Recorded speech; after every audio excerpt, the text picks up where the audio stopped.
O CNJ em Ação está no ar. No programa de hoje, você confere a 5ª reportagem especial da série Conhecendo Melhor o Conselho Nacional de Justiça. Vai entender como um cidadão pode fazer uma denúncia no CNJ e ainda mais decisões da nossa retrospectiva de 2013, os eventos que vão movimentar o judiciário e como acompanhar o Conselho nas redes sociais. No quadro Bastidores, nós vamos entrevistar o conselheiro Paulo Teixeira. Ele vai falar sobre as ações do Fórum Nacional de Coordenação das Ações do Poder Judiciário para a Copa do Mundo deste ano. Estes são alguns dos destaques do CNJ em Ação. E a gente começa o nosso programa com a 5ª e última reportagem da série Conhecendo Melhor o Conselho Nacional de Justiça. Hoje você vai ver que o cidadão pode denunciar ao CNJ qualquer irregularidade vista no Poder Judiciário. Com a criação do Conselho Nacional de Justiça, os órgãos e membros que compõem o Poder Judiciário passaram a seguir padrões estabelecidos pelo CNJ para melhorar o serviço jurisdicional. O órgão passou também a fiscalizar a conduta disciplinar de servidores e magistrados. Para aproximar a população do Conselho, em 2009 foi criada a ouvidoria por meio de uma resolução que instituiu o novo regimento interno do Conselho Nacional de Justiça. Permite um canal de acesso da sociedade de um modo geral em relação aos problemas que eventualmente acontecem numa estrutura grande como é a estrutura do sistema judicial brasileiro. O cidadão pode peticionar, é preciso evidentemente ter cautela, e que as coisas tenham fundamento, que a pessoa se identifique e que sejam coisas relacionadas com o funcionamento de órgãos do judiciário, tribunais e assim por diante. De lá para cá, a ouvidoria se tornou fundamental para o CNJ. É que grande parte dos assuntos discutidos e julgados aqui no plenário são denúncias ou reclamações feitas pelos próprios membros do Judiciário ou até mesmo pelo cidadão comum. Para se ter ideia, por mês, a ouvidoria do CNJ recebe em média 2.000 denúncias ou reclamações de todas as regiões do país. Para fazer a denúncia, o cidadão pode acessar o portal do Conselho Nacional de Justiça na internet e preencher o formulário eletrônico disponível na página. Esta é a forma de comunicação mais comum. Representa cerca de 99%, de acordo com a ouvidoria do CNJ. Mas quem não tem acesso à internet também pode fazer denúncias por telefone, correspondência ou de forma presencial. Recebemos demandas em que o cidadão nos solicita informação de como que encaminha essa denúncia, essa reclamação ao CNJ. E a ouvidoria orienta, né, que ele deve encaminhar pela forma eletrônica. Porém, quando é um cidadão comum, né, que não seja cadastrado no sistema CNJ, ele pode encaminhar essa reclamação, denúncia, por meio de carta, mesmo estando em outro estado. Ele não precisa vir pessoalmente ao CNJ. Ainda de acordo com a ouvidoria do CNJ, são mais comuns as reclamações do que as denúncias. O caso mais frequente envolve a demora no andamento de processos judiciais, com mais de 40% do total. Em seguida, reclamações do funcionamento dos tribunais, varas ou comarcas. E, por fim, a conduta de servidores e magistrados. Quando trata-se de uma denúncia mais grave, o então ouvidor, Dr. Gilberto Valente, ele determinou que a gente sempre encaminhe para ele, para que ele verifique qual que será o melhor andamento. Fiscalizar, orientar e dar apoio ao Poder Judiciário, criar campanhas e programas de ajuda social, além de abrir espaço para a população contribuir para o aperfeiçoamento dos serviços prestados pelos órgãos do Judiciário. Cada vez mais, o Conselho Nacional de Justiça aproxima o cidadão da justiça brasileira. E agora você acompanha outros destaques da nossa retrospectiva de 2013 com as principais decisões do CNJ do ano passado.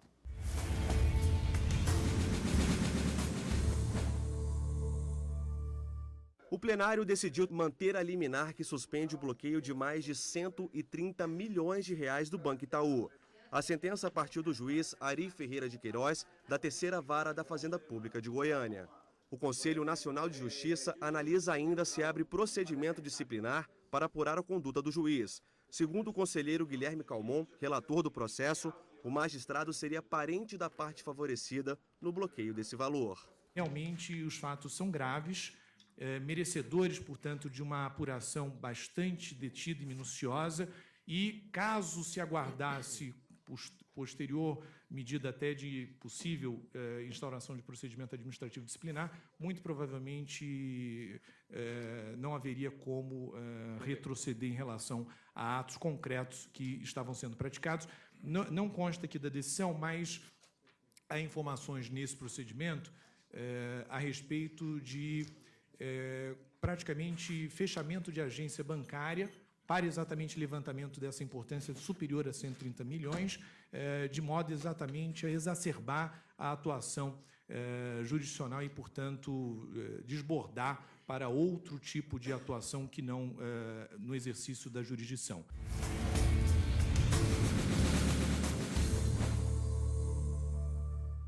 Durante a sessão de número 173, foi quanto ao pedido de uma magistrada do Tribunal de Justiça do Distrito Federal e do Territórios para conseguir um prazo maior para a elaboração de tese de doutorado.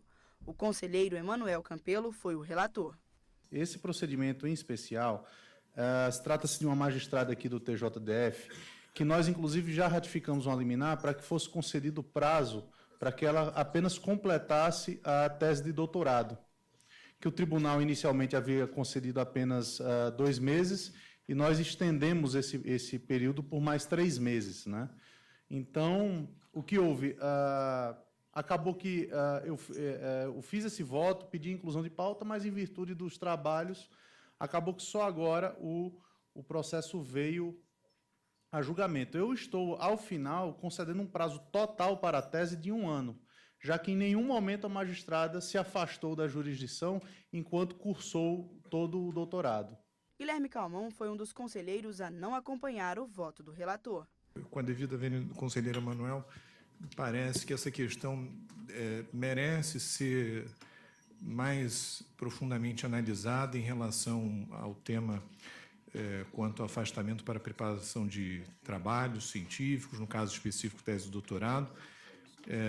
Eu até, em relação ao mérito, obviamente ainda não estamos votando, mas eu já até entendo que seria caso até de o CNJ realizar um estudo mais detalhado, aprofundado, e nesse particular até acompanharia o conselheiro Emanuel num dos dispositivos do voto, do mérito. Mas quanto ao prazo, me parece muito extenso e as experiências que nós temos verificado no âmbito dessas situações concretas aqui no Brasil vem demonstrando que acaba se utilizando para outros fins que não propriamente elaboração de tese de doutorado. Então, com a devida vênia do conselheiro Emanuel, eu não estou ratificando a liminar.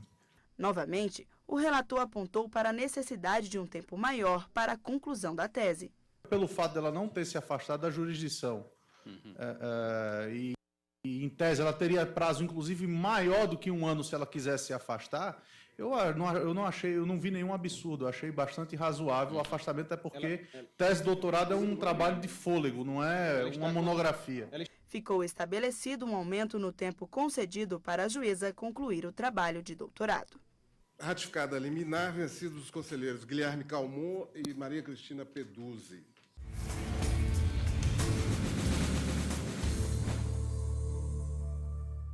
Quer saber mais dos principais assuntos nas redes sociais e como acompanhar o Conselho? Confira agora no quadro Tá na Rede.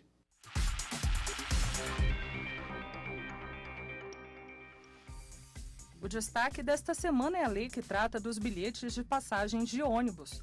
De acordo com a legislação, os bilhetes devem ter validade de 1 ano no transporte coletivo, intermunicipal, interestadual e internacional, mesmo estando com data e horário marcados.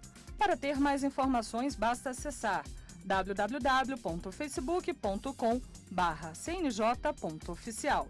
É o CNJ aproximando a justiça do cidadão brasileiro. No Twitter, você também pode saber mais sobre a lei que trata dos bilhetes de passagens de ônibus. Se você deseja receber diariamente informações sobre cidadania e justiça, siga o CNJ no Twitter. Acesse www.twitter.com/cnj_oficial. O CNJ também está no YouTube. Acesse www.youtube.com/cnj. O CNJ está na rede.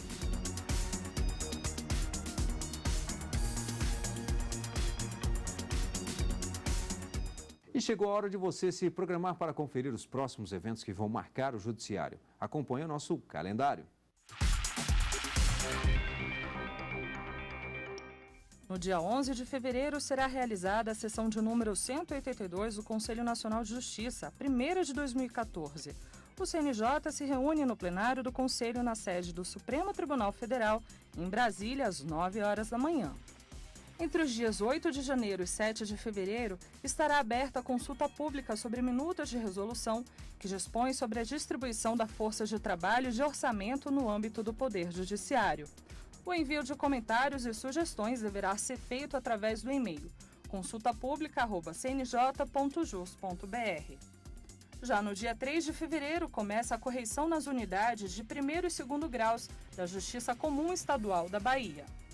O CNJ vai realizar a primeira audiência pública da história do órgão. Vão ser debatidos temas como a eficiência da Justiça de 1º grau, extinção ou redução da competência delegada, desjudicialização da execução fiscal e composição da Justiça Eleitoral. A audiência pública será dividida em 2 blocos que serão realizados nos dias 17 e 18 de fevereiro. O primeiro bloco será destinado à discussão sobre a eficiência na Justiça de 1º grau. O segundo será dedicado ao debate sobre extinção ou redução na competência delegada, desjudicialização da execução fiscal e composição da Justiça Eleitoral. Poderão participar do debate órgãos públicos, autoridades, entidades da sociedade civil e especialistas. E nós vamos fazer agora um intervalo. Na volta, eu converso com o conselheiro Paulo Teixeira. Ele vai falar do Fórum Nacional de Coordenação das Ações do Poder Judiciário para a realização da Copa do Mundo deste ano. Até já!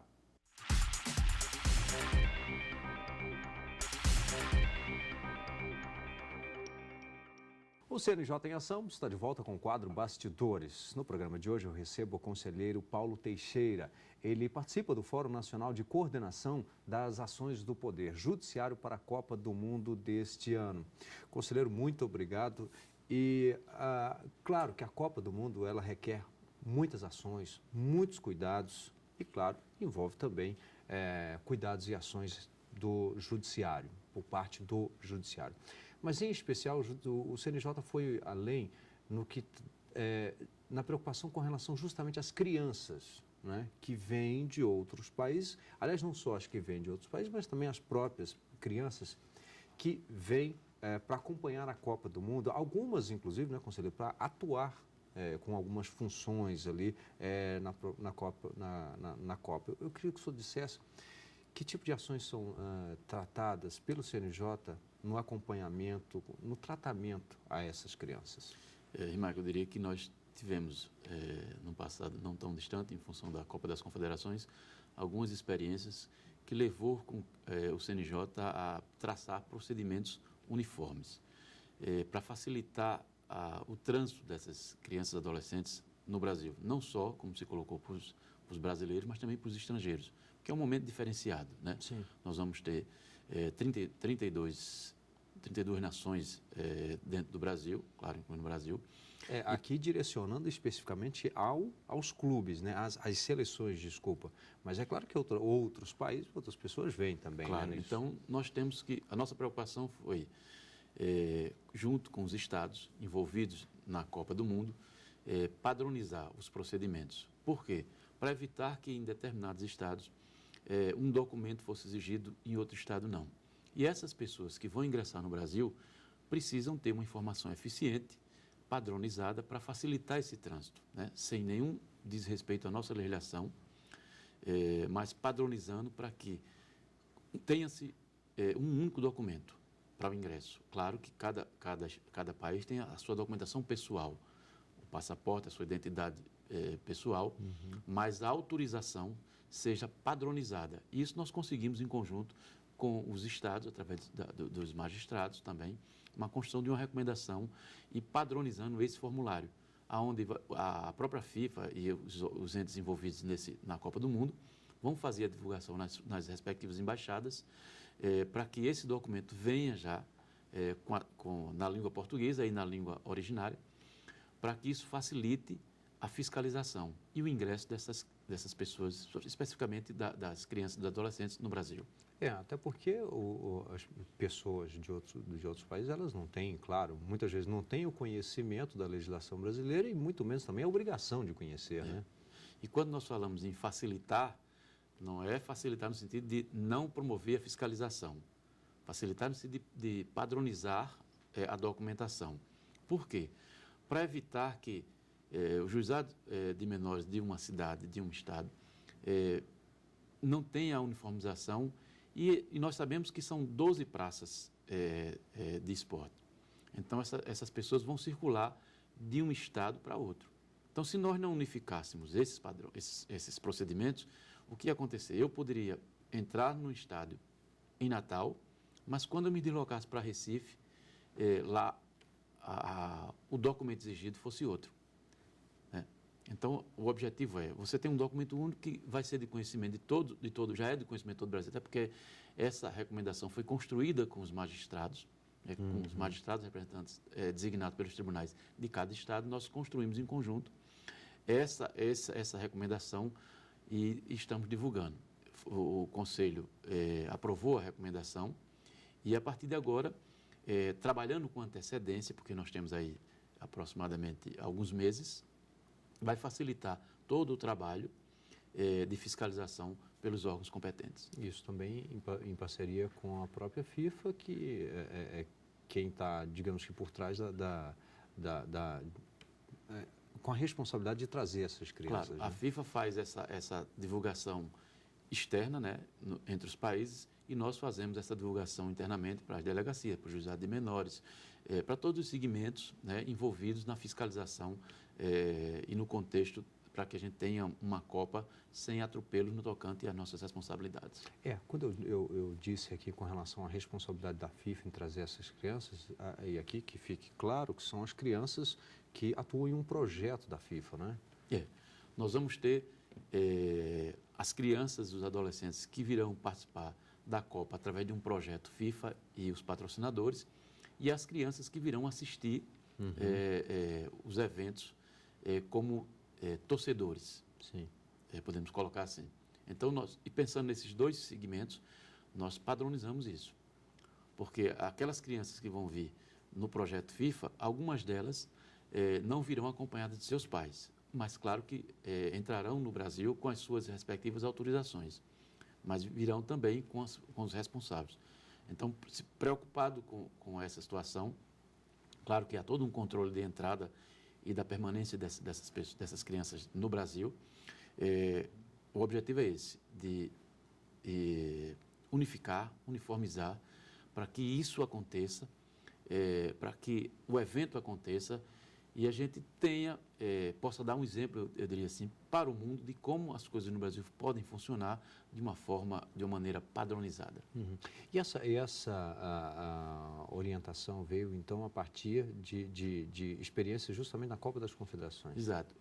Muito se fala no legado da Copa, né? Nós tivemos um laboratório inicial que foi a Copa das Confederações, vamos ter a Copa do Mundo, e claro que isso não se encerra tão somente com a questão da Copa, até porque o Brasil vai patrocinar diversos eventos após a Copa. Olimpíadas, nós temos grandes eventos que vão acontecer no Brasil futuramente. Então, essa padronização de procedimento vai servir para a Copa, mas também para outros grandes eventos que acontecerão no Brasil. É sempre uma construção para o futuro, né? Inclusive para as próprias competições nacionais, quando passarem a ocorrer, forem a ocorrer, a gente tem essa padronização em relação a 12 e depois aos 27 estados da federação. Eu fiquei com uma dúvida. Essa padronização ela vai servir para todo o Brasil ou apenas para esses estados onde nós teremos jogos? Não, a ideia é para todo o Brasil, porque são 12 estados envolvidos, mas nós temos 27 estados que compõem, digamos, a federação. É claro que essa normatização ela tem um prazo, né? Durante o período da Copa, né? Durante o período da Copa, há a padronização, mas claro que isso pode servir de exemplo para posteriormente a Copa. E como nós temos estados que são muito próximos, no Rio Grande do Norte vai ter o evento, Na Paraíba não terá o evento, mas em Pernambuco terá o evento. Então, claro que essa divulgação vai ser dada para todos os tribunais, para todos os segmentos, para que a gente possa ter os 27 estados, mesmo aqueles que não compõem o eixo da Copa, os 12 estados da Copa, eles também têm um conhecimento dessa padronização. Sim. Bom, o CNJ também tem uma outra resolução que trata justamente dos juizados especiais criminais. Como é que eles vão funcionar? Isso aí também claro, tem a mão do Conselho Nacional de Justiça, mas teve que remeter à FIFA? Na realidade, o que aconteceu na Copa das Confederações, porque essa participação direta do judiciário num contexto nosso aqui do Brasil, né? A princípio, a FIFA, por entender que tratava-se de um evento privado, não havia necessidade da instalação dos próprios juizados criminais dentro das praças de esporte. E, ao longo da experiência da Copa das Confederações, e tratando-se de que nós temos uma legislação própria, o Estatuto do Torcedor, a FIFA hoje é sensível a essa situação, de que é necessário essa integração das ações, principalmente com o judiciário, para facilitar não só a ação do judiciário, mas também dar segurança ao evento, né? Hoje, em construção também com cada um dos estados, uma experiência vivida na Copa das Confederações, podemos construir uma situação macro, que é a situação da Copa, para a instalação dos juizados especiais, que, claro, vai ficar dentro da competência de cada estado, se vai estar lá dentro da própria praça dos esportes ou no local próximo. Se esse juizado criminal ele vai também abranger competência no tocante vai ser um juiz para abranger a competência do juizado criminal e do juizado da infância e da juventude, isso vai depender de cada estado e da sua configuração. Mas o importante é que, com essa uniformização, nós vamos ter em cada estado os juizados criminais funcionando durante o período da Copa, voltado para essa situação, e o juizado da infância e da juventude também funcionando. E aí cada estado vai definir de que forma, se será um juiz de plantão atuando com competência plena ou com a competência específica, isso os estados vão definir, mas com o propósito de que vai funcionar durante o período da Copa. Bem, eu tive aqui a satisfação de conversar com o conselheiro Paulo Teixeira. Conselheiro, mais uma vez, muito obrigado e vamos torcer para que tudo corra bem na Copa. Com certeza acontecerá com sucesso o evento e com a participação do CNJ aí, com a colaboração de todos os estados envolvidos através dos seus órgãos do judiciário, vai funcionar com certeza. Bem, parabéns e sucesso. Nós vamos agora acompanhar mais uma reportagem de destaque do Conselho Nacional de Justiça. Mais de 1 milhão de brasileiros devem viajar durante os Jogos da Copa do Mundo entre as cidades sedes, de acordo com estimativas do governo. O país também deve receber mais de 600 mil turistas estrangeiros. Parte desse público é formada por crianças e adolescentes. E para padronizar os procedimentos em relação à movimentação deles, o Conselho Nacional de Justiça publicou uma recomendação. Entre as medidas adotadas está este formulário que deverá ser usado para autorizações. O documento está em português, inglês e espanhol. Um dos pontos é a permissão para viajar e se hospedar em hotéis sem a companhia dos pais. O pai poderá autorizar dentro daquele formulário e, para isso, juntará uma simples cópia do seu documento de identificação. O mesmo formulário, que está autorizando a viagem, e ele também poderá, no mesmo formulário, autorizar a hospedagem, juntando também simples cópia do seu documento. A norma também regulamenta a entrada nos estádios. Crianças de 0 a 11 anos só poderão assistir aos jogos se estiverem acompanhadas de um responsável maior de 18 anos. Em relação à venda de bebidas alcoólicas dentro dos estádios e nas imediações, a regra reafirma o que já está previsto em lei. É proibida a comercialização a menores de idade. A legislação não trouxe nenhuma inovação a isso.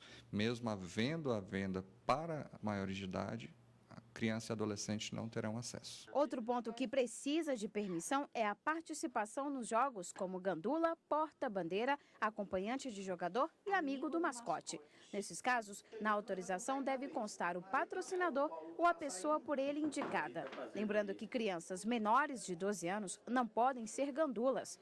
O formulário padrão vai ficar disponível no site da FIFA, nas embaixadas, nas agências de turismo e nas varas da infância e juventude. E o CNJ em Ação fica por aqui. Obrigado e até o próximo encontro.